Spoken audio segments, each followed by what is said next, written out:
Welcome to Disney's Grand Floridian Resort and Spa. We are staying in a theme park view room. And we're going to take a room tour. And you come right here off the entry. We have the bathroom. We come out here. This giant vanity. Tons of room. There's loads of room underneath for storage things if you want. You have the two sinks. But then in addition to that, loads of counter space on both sides, and this giant mirror. If we can see that detail on that light, maybe. There we go. Very pretty. We have the towel hamper, which I wish more resorts had. It'd be great to have. We have a couple of towel racks out here. We have the makeup mirror with light. We have the full array of amenities, since we're at the deluxe of the deluxe, you might want to call it. Two standard outlets here, two standard outlets down there, tissues, soap. I don't really know what else to say. Well, let's go check out the bathroom here. This is a nice shower curtain. I will say, when they came through and did the room remodels a couple of years back, they kind of, surprisingly, they sort of ripped the IP out of these rooms. You know, they weren't IP heavy, but there was always some Mickey stuff with the lamps. There was some Alice in Wonderland art, Mary Poppins and art and stuff back in the day. There's a lot less of that now than there was. Nice shower head. I mean, these rooms were built in '88, so they are, you know, they're probably a little small considering the price, but yeah, because there's not a ton of room to that side of the tub. The toilet is here, towel rack. We have a full-length mirror on the bathroom door, but then you all know, if you've watched enough of these room tours, my pet peeve is when there's bathrooms, they don't put art in them, so I have to just stare at walls. Well, they actually, this doesn't happen very often. They carried over the art from the Vacation Club units. They have this Mary Poppins songbook art. This is pretty much the most overt IP involvement in the room, is this songbook cover for Mary Poppins. So the songs, of course, words and music by Richard and Robert Sherman. It's nice that that's in there, though. Let's go look at the closet. It's a pretty big closet. Oh, that one doesn't open that much. The other side probably opens more. So on this side, we have this shelving unit with the safe. The hair dryer's over here and not in the bathroom for whatever reason. It's a nice spacious closet. Lots of hangers. You get lots of hangers for your money here at the Grand Floridian. Ironing board and iron. Well, actually, there's an iron. Where is the ironing board?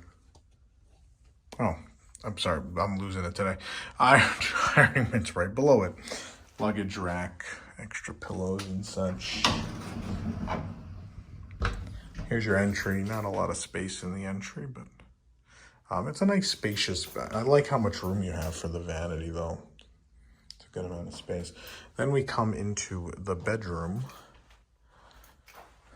which is quite spacious. We have our two beds, fancy chandelier, this weird art of some swans that's way too small for the frame it's in. We have this unit, which has our mini fridge, Danby mini fridge right in the middle. And we have lots of drawers, 4 drawers on each side.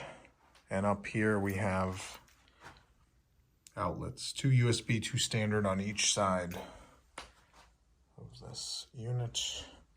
One of the few resorts that does offer in-room dining during this strange period we're in. Big Samsung TV above. Garbage pail is there. No storage under the beds. This was done before that period where they were starting to leave room for luggage under the beds. This is, I think this is the biggest, these are the biggest drawers of any of these end tables I've ever seen. You could actually put lots of clothes in here if you wanted extra room.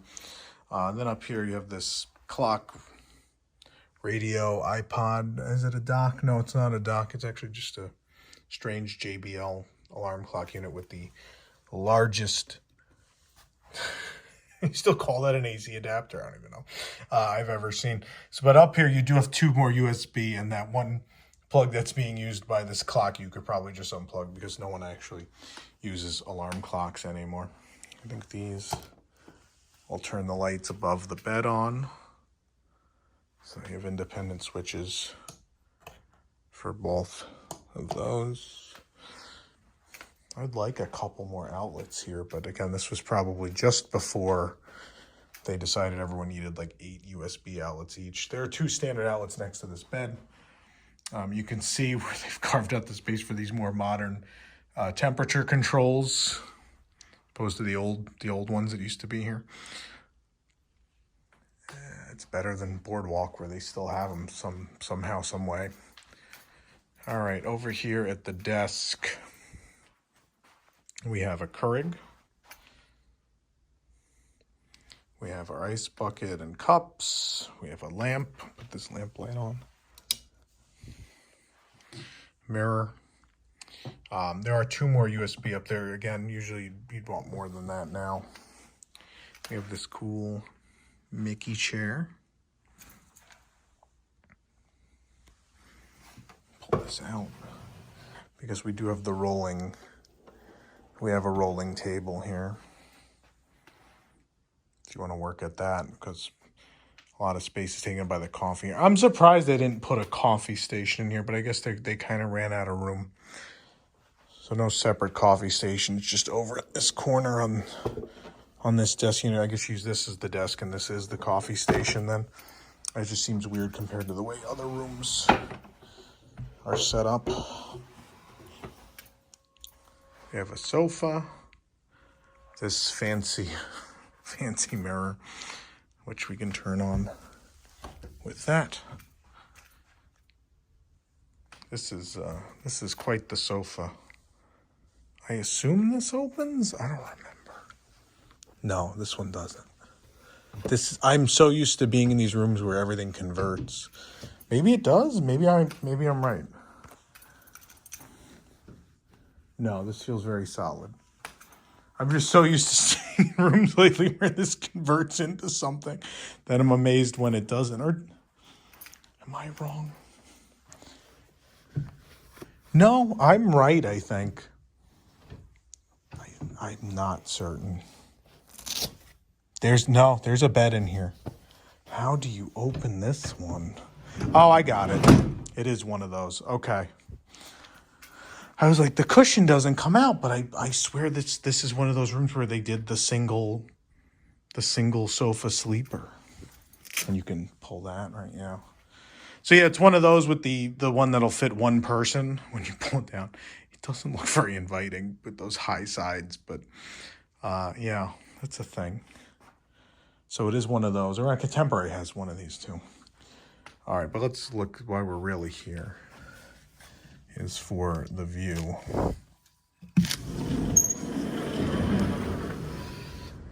We do have Magic Kingdom view, which is very expensive.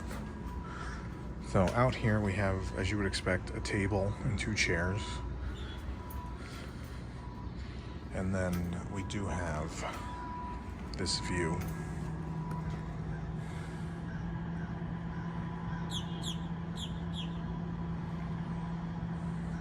This view is probably why the Grand Floridian's my favorite. I like this view better than Contemporary. I think Contemporary, feels kind of like a city. Maybe, works for it. But you're over a parking lot and like you're close to the park. But I like this. It's more serene. Like there's a lot of nature around you. You hear birds chirping. right in this tree right here. Narcoossee's the view of the water, the boats going by. I prefer this. I'll switch you guys into a better view rather than that wide angle. We'll try. Yeah, I just love this. I could sit out here for hours, watch the monorail go by, castle in the distance, the boats pull up. You see the ferry boats go by in the distance with a view of the Contemporary as well. A couple of trees. Just, it's very, very picturesque, very pretty. I love this view. All right, back to wide angle. You hear the ferry boat horn. Oh, it's the best. The best. So yeah. So the Grand Floridian's very expensive. And if you're a Disney person, this may not be a Disney enough room for you.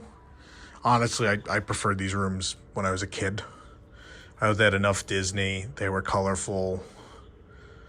They felt playful but fancy. Now they're just kind of fancy. It's just like this faux elegance thing. I don't dislike it, but really mostly because of that view. So if you don't have the view, if you're doing, you know, pool view or whatever, it's a pleasant hotel. The service is definitely above any other Disney resort. Like, the cast here try harder for sure to be a luxury resort than at the other deluxe. I can't deny that. So if you like that level of service and you like this view, and you can afford to stay here, it's a nice thing to do. It is very, very expensive. It is a lot of money a night for not the Four Seasons. But if you want to be in the middle of the magic, have this view, have that kind of service, be a Disney resort guest, this is where you have to stay. I'm not going to recommend this to anybody because of the price point. But it's a luxury experience. If you want to have it, you will pay to have it. And if you want to pay to have it, I'm not going to tell you it's a bad idea because I think you'll have a pleasant time. I will tell you, I think if you're going to do Grand, I know it's more money, obviously, but I think you're going to want to have the view. Get a park view. I think you'll remember that vacation your whole life, that time you stayed park view at the Grand Floridian. And again, it's not for everybody. It's super expensive. We're only staying here for one night. But it'll certainly be a memorable one. And I almost forgot one thing. The tissue and the toilet paper are stamped with the logo.